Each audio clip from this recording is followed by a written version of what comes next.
बालक काशी से पढ़ करके आया, खूब विद्वान बन के आया, अपने पिताजी के पास आकर के बोला, पिताजी मैं सब कुछ पढ़ के आया हूं, आप जहां से चाहो पूछ लो। तो पिता ने यही पूछा, बताओ बाप के बाप का नाम क्या है?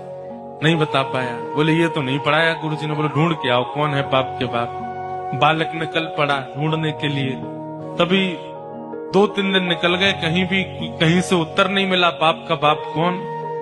तभी एक घर के बाहर गौ माता खड़ी थी, तुलसी का पौधा लगा था। बालक ने सोचा किसी वैष्णव का घर है, 2-3 दिन हो गए कुछ खाया पिया नहीं, यहाँ पे कुछ पा लेता हूँ। उस घर में जैसे ही प्रवेश किया, वो किसी वैष्णव का घर नहीं था, एक वैश्या का घर था।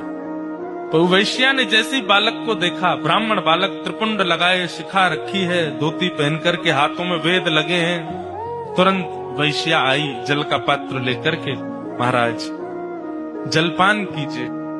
तो ब्राह्मण ने तुरंत जल लिया, पान किया, पान करके बोली, ये घर मुझे लगता है किसी वैष्णव का है, गोबर का चौका लगा है, बाहर गैया है, तुलसी का पौधा है, आप निश्चित ही कोई वैष्णव हैं। वैश्या बोली, वैष्णव का तो नहीं पता मैं हूं कि नहीं, पर मैं एक नगर वैश्या हूं। जैसे ही कहा नगर वैश्या, ब्राह्मण बालक तो तुरंत बाहर गया, वमन करने लगा, अपने पेट में हाथ लगाने लगा, पानी निकालने लगा बाहर।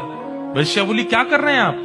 बोले, पाप का बाप ढूंढने निकला था, वो तो मिला नहीं, तुम्हारे घर पर आके जल पी लिया, पाप और कर दिया मैंने।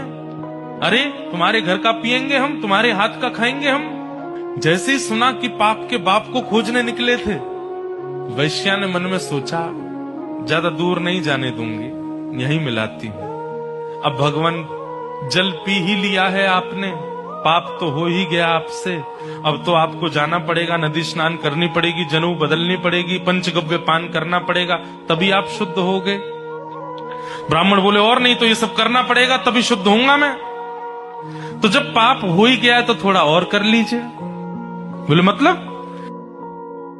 बोले पानी पिया है, प्रसाद भी पा लीजिए मेरे घर का, एक साथ कर लीजिएगा प्रायश्चित उसका। ब्राह्मण बालक तो लाल वर्ण का हो गया उसका चेहरा, तुम कह कैसे सकती हो मुझसे, मैं तुम्हारे घर का भोजन करूंगा। वैश्या बोली, कितने दिन हो गए आपको घर से निकले? बोले 3 दिन हो गए। कुछ पाया? बोले नहीं पाया। अब पाप का बाप पता नहीं कल मिले, परसों मिले, कब मिलेगा, कब तक भूखे रहोगे आप, कुछ पा लीजिए। मैं कहीं और पालूंगा, तेरे घर का नहीं पाऊंगा। इतने दिन से आप अकेले घूम रहे हैं, आपके पास धन भी नहीं होगा, मेरे घर अगर आप प्रसाद पाएंगे तो मैं दक्षिणा में 5 सोने की मोहर आपको प्रदान करूंगी, और फिर बाद में प्रायश्चित तो आप कर ही लोगे, कम से कम 4-5 दिन के लिए कुछ हो तो जाएगा आप पे व्यवस्था। 5 सोने की मोहर। बालक ने कहा, 5 सोने की मोहर, ठीक है मैं पा तो लूंगा, लेकिन मैं अपने हाथ से बनाऊंगा, तुम्हारे हाथ से बना हुआ नहीं पाऊंगा। हाँ ठीक है, मैं सीधा सामान दे देती हूँ, आप बना लेना। आटा दाल चावल सब रख दिया, गोबर का चौका लगा दिया, बोले आप बना लीजिए। ब्राह्मण बालक जैसे ही बैठा बनाने के लिए, वैश्या आई आकर के बोली, मुझे बहुत कष्ट हो रहा है, मैं देख नहीं पा रही हूँ, आप मेरे सामने बैठ के अपने हाथ से बना रहे हैं, मैं 5 की जगह 10 सोने की मोहर दक्षिणा में दे दूंगी, मुझे बनाने दीजिए ना, ये अवसर मुझे कब मिलेगा? ठीक है तुम बना लो, लेकिन गंगा जल में बनाना। ठीक है, प्रसाद बनाया, बना करके थाली में परोस दिया। ब्राह्मण जैसे ही पाने के लिए बैठे, वैश्या ने कहा, आपकी आज्ञा हो तो एक कवल में अपने हाथ से तोड़ के खिलाऊं आपको, अपने हाथ से। अब मुझ पर तो भूले भटके की कृपा होगी आपकी, जानबूझ के तो आप मेरे घर आओगे नहीं, अब आ ही गए हो तो इतना भी मुझे सौभाग्य दे दो, एक ब्राह्मण को मैं अपने हाथ से खिलाऊं। ब्राह्मण बालक बोला, तुम कैसे सोच सकती हो, तुम्हारे हाथ से कैसे पाऊंगा मैं?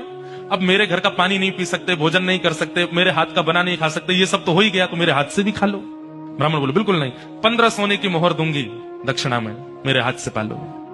ठीक है, एक कवल खिलाना, फिर बाद में मैं अपने आप खाऊंगा। बोला हाँ ठीक है। एक कवल जैसे उठा के दिया, वैश्या ने कवल मुख में दे करके और एक हाथ घुमा करके दिया गाल पर, ताम्रवर्ण हो गया। क्या करती हो? बोले पाप के बाप से मिलवा रही हूं आपको। पाप का बाप? कैसे? आप मेरे घर का पानी पीते नहीं पीते? क्यों पिया? बोले वो तो मैंने अनजाने में पिया। अनजाने में पिया तो फिर मेरे घर का भोजन क्यों किया? बोले वो तुम्हारी बड़ी श्रद्धा थी। बोले झूठ मत बोलिए, सोने की मोहर के कारण आपने किया। 5 सोने की मोहर के कारण मेरे घर का भोजन स्वीकार कर लिया, 10 सोने की मोहर के कारण मेरे हाथ का बना स्वीकार कर लिया, और 15 सोने की मोहर पर आप मेरे हाथ से खाने तक को राजी हो गए।